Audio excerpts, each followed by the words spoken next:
Good morning, this is Nash Kassam from healthcaremarketing.ca, and today I am going to tell you a little bit about the second stage of the consumer decision process, which is the information search stage. Before we get started with that, let's just do a quick review of the consumer decision process in the first phase. So you can see this is phase one of the consumer decision blog post. Basically, the 5 stages of the consumer decision process are as follows. Need recognition. So this is when someone realizes they have a problem, or you've convinced them through a brand-based marketing campaign that they have a problem. So someone might think like, man, I don't like the alignment of my teeth. And then the second stage would be the information search, which is where they basically either talk to their friends, go online, go on Facebook, and they try to figure out what the different methods of searching for their teeth are. Now, after the information search phase is the evaluation of alternatives phase. So let's say someone decides on Invisalign. Now their next stage in the buying process is going to look at all of the different providers who can provide Invisalign, and they're going to have a set of buying criteria to determine who they want to go see. So they might want to go see someone who is a little bit more experienced, so a preferred provider. They might want to find someone who is nearby. They might want to find someone who direct bills their insurance. So each consumer is going to have their own set of buying criteria, and in many ways they're going to have like a weighted average. So some buying criteria might be more important than others. Price, for example, is often very important. The fourth stage in the consumer decision process, or the consumer buying process, is the purchase decision. So the act of actually choosing which business to do business with. And then finally, their last phase is going to be that post-purchase evaluation. Are they happy with the treatment? Are they going to refer their friends? Are they going to write a review for you? So that's the last stage of the buying process. So today we're going to isolate the information search phase, and I'm just going to talk a little bit about some of the methods people use to search to get a little bit more information. So let's say someone acknowledges that they want straighter teeth. They realize they're not happy with their smile. A lot of them, the first thing they're going to do is they're going to get on Google. So let's start with something like teeth straightening. And interestingly enough, you can see Google actually popped up teeth straightening at home. So they might be thinking, okay, there's some potential home remedies. Teeth straightening retainer. Let's just type in teeth straightening methods, because maybe that'll give us a little bit more information. Put ourselves in the shoes of a consumer. So right off the bat here, you can see a couple ads. You can see an orthodontic ad. You can see a generic dental group ad. Colgate has a blog post about the 3 proven methods for straightening your teeth. I think that's probably a good place to start. So I'm going to go into Colgate, and we're going to take a look at their website here, because they have a pretty recognized brand in the marketplace, and consumers might think of this as a non-bias kind of method. So they can read up here, and they're going to basically see Invisalign is one method, cosmetic contouring is another method, and then metal braces are another method. Now, what you might find is that once people know the various options, they might go into a little bit more research. So let's say they go back to Google and they want to learn a little bit more about Invisalign. They might type in something like, how does Invisalign work? And then what's going to happen, so now they're going to break down each different method and start kind of doing a little bit of a pro and con, or a comparison. And that's going to still be based on their buying criteria. So they might want a quicker solution. They want a less painful solution. They might not want a permanent solution like traditional braces. They might want to be able to take that retainer out. They might want an invisible solution where maybe they want some bottom wiggles in the back, and a retainer at night type situation. So everyone's just a little bit different. So people might go into the Invisalign section of the site, and they might look for a little bit more information. Now, as a business, what we got to focus on is the difference between educational keywords and transactional keywords, because we only have a certain amount of time and money, and we want to make sure we're focusing our effort on better tactics, on the best tactics. So an educational keyword would be something like, how does Invisalign work? So let's go back to that search result. How does Invisalign work? And let's see if anyone here has a blog post. So, you can see Invisalign, mostly Invisalign here, little real self. Oh, look at this. McDowell Orthodontics. So let's click on this. So this is a business who's actually written a blog post on how Invisalign works. And you can see this is a dentist out in Florida, or an orthodontist, sorry, out in Florida. And I'm actually searching from Vancouver, Canada.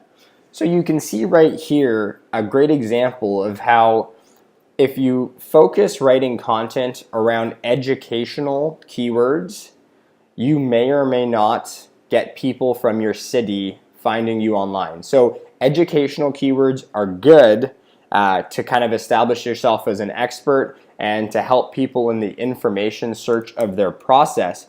But unfortunately, a lot of the people who focus their efforts on educational keywords don't get great results. Now, just to kind of contrast that, let's look at a transactional keyword. So let's say we want something like best Invisalign provider in Vancouver. So let's just say for whatever reason that's what we search. All of a sudden you can see that this is much more of a transactional keyword because this person isn't necessarily looking for what Invisalign does or how Invisalign works, but more so looking for the best person in Vancouver. I'm not sure why my Google isn't working here.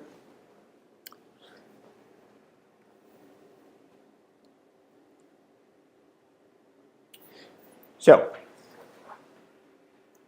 when it comes to your marketing, what we want to do is we want to focus our money and our effort really in the transactional keywords, but your SEO company or your team, when they're blogging, should be focusing on educational keywords and linking those educational keywords to the transactional pages. So you might have a blog post that says something like how Invisalign works, and if someone in your city happens to get on that page, we want a call to action on that page, which is something like learn more about Invisalign, or here's why you should choose us, and then that should link to your Invisalign page, which has additional information on why someone should choose you, not what Invisalign is.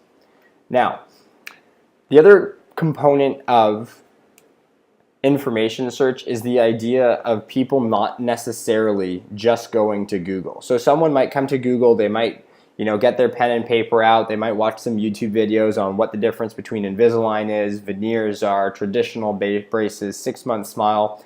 It doesn't really matter. People are going to end up trying to figure out which method they should choose. Now, another part of that component is the social part. So people like to talk. People don't necessarily like to research, they don't like to aggressively research things. Obviously, the higher the ticket price, the more people are prepared to invest time in research. So if you're going to buy, a $6,000 smile, you're prepared to spend a lot more money than if you're going for a $150 hygiene and new patient visit. So as the sale price goes up, people's ability or desire to do a little bit more research is going to be higher.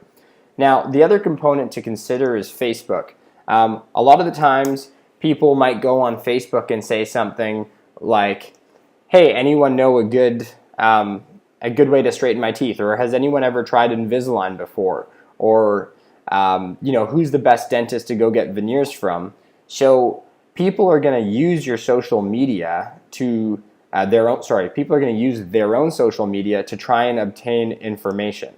Now, what this brings up is the idea of top of mind awareness. So if you know who your target demographic is, this is where that that need recognition stage, the very, very first part of your marketing might come in handy. So for example, let's say your target audience is men and women aged 35 to 55 who live in the downtown district, so this is an affluent group of people.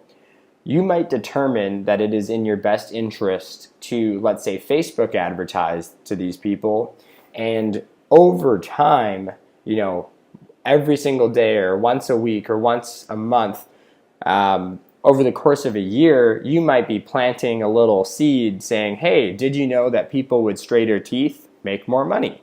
And if you repeat that message over and over and over again, you might finally convince someone that it's in their best interest to get new teeth. So they just might not be quite ready, and you plant that seed through a brand-based advertising campaign, that first stage, and then all of a sudden when they're looking, you're going to have a little bit of brand recognition.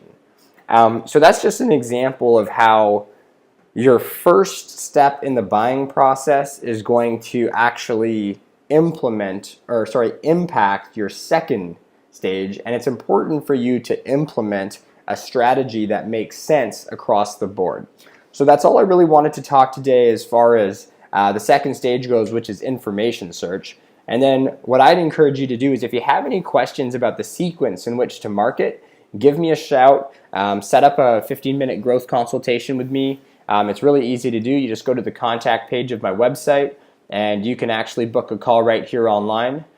So fill out this form, and then it'll take you to an online booking page where you can book a growth consultation with me. And what I'm going to do is I'm going to learn a little bit more about your business and your goals, and then I'll customize a marketing plan that makes sense for you. If my business can help you, I'll let you know. If I know of another business or another strategy that makes more sense for you, I'll also let you know. My only goal here is to help you grow your business. So thanks for listening to this video, and look forward to seeing you back soon.